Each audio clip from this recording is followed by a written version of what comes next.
আমরা যে সুন্দরবন বসবাস করি, যে সুন্দরবন আদর্শ, এটাকে নষ্ট করে দিয়েছে এই টিএমসি যারা করে, যারা ছিচড়ে নেতারা আছে এরা। বিবাহ বসছে, মদের আসর বসছে। আশা করি কাকদ্বীপের যিনি বিধায়ক আছে ইনি সেগুলো জানে, কারণ কিছুদিন আগেই কাকদ্বীপে এক ছাত্র নেতাকে আমরা দেখতে পেয়েছিলাম, বাংলাদেশি ছাত্র নেতা। কলেজ ক্যাম্পাসে বিয়ের আসর, বিস্মিত সুন্দরবন মহাবিদ্যালয়। পড়াশোনার স্থান কলেজ, আর সেই ক্যাম্পাসেই বসছে বিয়ের আসর। অবাক হলেও সত্যি, দক্ষিণ 24 পরগনার কাকদ্বীপে অবস্থিত সুন্দরবন মহাবিদ্যালয় চত্বরে সম্প্রতি এমনই এক ঘটনা সামনে এসেছে।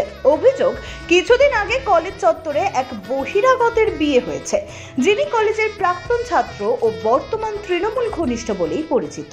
সূত্রের দাবি, এই বিয়ের অনুষ্ঠান কলেজ পরিচালন সমিতির চেয়ারম্যান ও কাকদ্বীপের বিধায়ক মন্টুরাম পাখিরার মদতেই অনুষ্ঠিত হয়।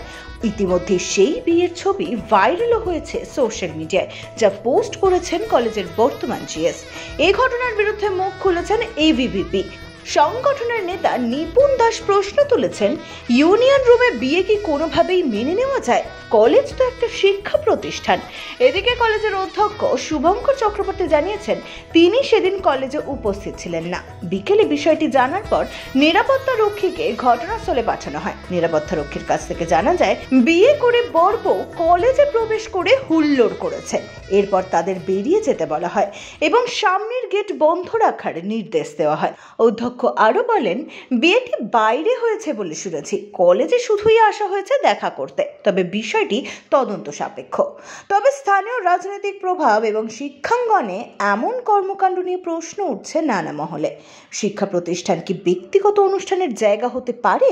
এই প্রশ্নই এখন ঘুরপাক খাচ্ছে কাকদ্বীপের সাধারণ মানুষের মুখে মুখে। Bureau report, Bengal Times 24x7। Union না, মাঝে মধ্যে সন্দেহ হয় যে মঞ্জুর সিবিলা। আমরা যে সুন্দরবন বসবাস করি, যে সুন্দরবন আদর্শ, এটাকে নষ্ট করে দিয়েছে এই টিএমসি যারা করে, যারা ছিচড়ে নেতারা আছে এরা। মাঝে মধ্যে কলেজে রাত্রেবেলা ইউনিয়ন খোলা থাকে, কি হয়, শিক্ষা প্রতিষ্ঠানকে একদম জঘন্য করে দিয়েছে। মাননীয় মন্টুরাম পাখিরা কলেজের প্রেসিডেন্ট, তার ছাড়া হচ্ছে প্রিন্সিপালের সিসিটিভি সব কিছুই দেখতে পায়, তিনি তাও চুপ করে আছে। কিছু না হয়তো আতঙ্কে কি হচ্ছে ইউনিয়নের ভিতরে বিয়ে হচ্ছে, অন্নপ্রাশন হচ্ছে, সব কিছু হচ্ছে বলতে গেলে। তাছাড়া ভোজ হচ্ছে, মদের আসর থেকে শুরু করে, এবং অযোগ্যরা যারা টিএমসি করতো তারাও চাকরি নিয়ে ওখানে বসে আছে। এই যে বিয়ের আসর না, তারা কিছু বলে না, কারণ এখানে যারা আসর করছে তারাই তো সমস্ত কিছু চালায়। হ্যাঁ, যে দেখে, যে মন্টুরাম পাখিরা দেখে যে সব কিছু ঠিক আছে, তখন ঠিক আছে, কারণ তার ভোট নিয়ে কথা। মানুষের একটা ছেলের শিক্ষা প্রতিষ্ঠানকে নষ্ট করা তার ব্যক্তিগত ব্যাপার নয়, ওটা তার শুধু ভোট চাই। এগো চলতে থাকে, আজকের ঘটনা নয়, এটা দীর্ঘদিন ধরে চলতে আছে, আর আজকের ঘটনা নয়। প্রিন্সিপাল যখন ছিল না তার আগে তো আরো বেশি হতো, এখন এসে একটু কম হচ্ছে। কেউ প্রতিবাদ করে না? হ্যাঁ, আমি প্রতিবাদ করেছি বলে আমার ওপর একটা আতঙ্কের সৃষ্টি হয়েছিল। ঠিক আছে, আমি এফআইআরও করেছিলাম থানায়। কি নাম আপনার? আমার নাম নিপুণ দাস। আপনি কি পদে ছিলেন? আমি অখিল ভারতীয় বিদ্যার্থী পরিষদ জেলা সোশ্যাল মিডিয়া কনভেনর এখনো দায়িত্ব পালন করছি। গণবিবাহ হচ্ছে, ছাত্রছাত্রীদের নিয়ে সেখানে বিয়ে চলছে, সেখানে পার্টি চলছে, মদ খাওয়া চলছে, তো এ তো কলেজের পরিবেশ নষ্ট হচ্ছে, কি বলবেন? শুনুন, ব্যাপারটা হচ্ছে, আমি তো এই কলেজে মোটামুটি 4-5 দিনই থাকি। এখানে যেহেতু আমার বাড়ি হচ্ছে কলকাতায়, তো এই জন্য আমার এখানে একটা ফ্ল্যাট ভাড়া নেওয়া আছে। আমি এই সপ্তাহটা পুরোটাই আছি। মাঝে সাঝে কলকাতায় যখন কাজ থাকে তখন যাই। এখন আমি সাধারণত যে আমাদের একটা ডিবি থেকে একটা ইনস্ট্রাকশনই দেওয়া আছে, কলেজের আমাদের যে সিকিউরিটি, সেটা কিন্তু আমাদের কোনো ইয়ে থেকে আমাদের কলেজের কোনো ইয়ে নয়, এমপ্লয়ি নয়, ইনি হচ্ছেন একদম এজেন্সি থেকে নেওয়া। তো এজেন্সিকে আমি বলে রেখেছি, বলা আছে, এবং চারদিকে আমাদের সিসিটিভি আছে, যে কেউ 6টার পরে কলেজ প্রেমাইসিসের মধ্যে ঢুকবে না। এখন আমাদের একটা অসুবিধে এই কলেজের আছে, যেটা আমি অনেকবার বলেছি, গভর্নিং বডিতেও বলেছি, আমাদের যিনি গভর্নিং বডি প্রেসিডেন্ট উনিও জানেন, এবং আমাদের অন্য জিবি মেম্বাররাও জানেন, যে আমাদের মাঠের এদিকটায় একটা পাঁচিল আছে, যে পাঁচিলটা অনেকটা নিচু। সেটা নিয়ে আগামী দিনে একটা ভাবনা চিন্তা করা দরকার, কারণ গেট বন্ধ থাকলেও সেখান দিয়ে কিন্তু ঢুকে পড়ার একটা আছে। এবং আমি দেখেছি অনেক সময় গেট লাগিয়ে দিল, যেটা এই সংক্রান্ত, ধরুন আমাদের স্পোর্টস হচ্ছে, আমি সাধারণত গেটগুলো লাগিয়ে দিই যাতে স্টুডেন্টরা থাকে। এখন অনেক সময় দেখা যায় যে স্টুডেন্টরা ওই পাঁচিল টপকে বেরিয়ে যাচ্ছে। কারণ পাঁচিলটা এতটাই নিচু এবং খেলাধুলার ব্যাপারে আমি এখানে অনেকে বাইরেতেও খেলতে আসে, তো আমি একটা পারমিশন দিই যে 1 ঘন্টা খেলতে পারবো, কারণ আমি বলি খেলাধুলাটা হোক। না, এতে যে- না আমি বলছি আসছি কেন এই প্রবলেমটা হচ্ছে, আপনার যে প্রশ্ন উত্তরটাই দিচ্ছি, তারপর আপনি যেভাবে দেখাবেন।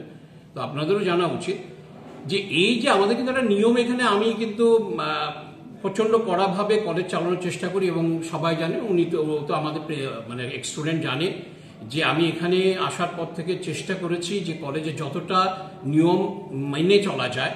এবং আপনারা নিশ্চয়ই কলেজের ভিতরে পরিবেশ ঢুকে দেখতে পাচ্ছেন বেশ ভালো, এবং আমাদের কিন্তু কলেজে কোনো গন্ডগোলের কোনো ইয়ে নেই। কিন্তু যেটা আপনারা বলছেন, অভিযোগ করছেন, সেটা আমার কাছে এরকম অভিযোগ এসেছিল, তো সঙ্গে সঙ্গে আমি পদক্ষেপ নিয়েছি এবং আমি যেটা বলেছি যে এই ধরনের আমি একদমই বরদাস্ত করব না, সেটা জানিয়েছি। এবং যারা এর মধ্যে লিপ্ত ছিল তাদেরকে কলেজে কিন্তু আমি আসতে বারণ করে দিয়েছি, যে কলেজে ঢোকাই যাবে না। কিন্তু রিসেন্ট দেখা যাচ্ছে অস্থায়ী কর্মী বা যে বহিরাগত যারা কলেজে পড়ে না, তারা কিন্তু এখানে বিয়ে করছে, সরাসরি দেখা যাচ্ছে। না, বিয়ে করছে না, বিয়ে তারা, আমি যেটা আমার কাছে যেটুকুনি খবর এসছে, বিয়ে তাদের হয়েছে, বাইরে হয়েছে, এইখানে এসে যা হয় তারা ওই যে বন্ধু বান্ধব আছে তারা এখানে ঢুকে, এবার কোন গেট আটকানো, তা সত্ত্বেও ঢুকছে কোথা দিয়ে সেটা আমি সিকিউরিটিকেও জানতে চেয়েছিলাম। সিকিউরিটি বলছে স্যার আমি কি করব, আমার তো আপনি যেরকম বলেছেন আমি গেট লাগিয়ে দিই, ওখান দিয়ে তো ঢোকেনি, তাহলে এরা অন্য কোথা দিয়ে ঢুকছে, আর অন্য কোথা দিয়ে ঢুকছে মানে ওই পাঁচিলটা নিচু থাকার কারণ ওই দিক দিয়ে ঢুকে যাচ্ছে হয়তো, সেটা তো আমি বললাম আমার কলেজে বিয়ে হয়েছে, এটা সত্যি তো স্যার? বিয়ে হয়েছে, বিয়ে বাইরে হয়েছে, কিন্তু এখানে তারা ঢুকেছে। এইটা একটা ছবি দেখলাম, হ্যাঁ এখানে ঢুকেছে, আমি তো বলছি আমার কাছে আপনার কাছে যেমন ছবি এসছে আমার কাছে এসছে, আমি আসা মাত্র মানে এখানে কি সেলিব্রেশনের জায়গা, আমি বলেছি তাদের প্রতি কি আইনত ব্যবস্থা আমি নিচ্ছে? বলে দিই, যখনই এরকম ধরনের কোনো সব কলেজে টুকটাক এরকম ঘটনাগুলো ঘটছে, এটা আপনারা মিডিয়াতেও দেখাচ্ছেন, জানেন, আমি যখনই কোনো কিছু জানতে পারি আমি কিন্তু আমার ঘরে ডেকে পরিষ্কার তাদেরকে বার্তা দিই যে এই ধরনের এই কলেজে করা যাবে না। কারণ সুন্দরবন মহাবিদ্যালয় এখন এগাচ্ছে, সুন্দরবন মহাবিদ্যালয় A গ্রেড প্রাপ্ত কলেজ, এই কলেজটা অনেকটা উন্নতি হয়েছে এবং এখানে রেজাল্ট ভালো হচ্ছে, স্টুডেন্টরা এখানে আসছে, এমন পরিবেশ যেন না হয় যে কলেজের স্টুডেন্টরা আসতে ভয় পায়। সেই জন্য কলেজে এই যেগুলো আপনারা বলছেন, বিবাহ বসছে, মদের আসর বসছে, আশা করি কাকদ্বীপের যিনি বিধায়ক আছে ইনি সেগুলো জানে, কারণ কিছুদিন আগেই কাকদ্বীপে এক ছাত্রনেতাকে আমরা দেখতে পেয়েছিলাম, বাংলাদেশি ছাত্রনেতা, তো তার সঙ্গে আমাদের কাকদ্বীপের বিধায়কের সরাসরি ছবি দেখেছিলাম। তো আশা করি এগুলো যা হচ্ছে বিধায়কের মদতে হচ্ছে এবং বিধায়ক সব কিছুই জানে। আর পশ্চিমবাংলার কোনো কলেজ তো আজকের আর কলেজ নেই, সবই তো পার্টি অফিসে পরিণত করেছে তৃণমূল সরকার।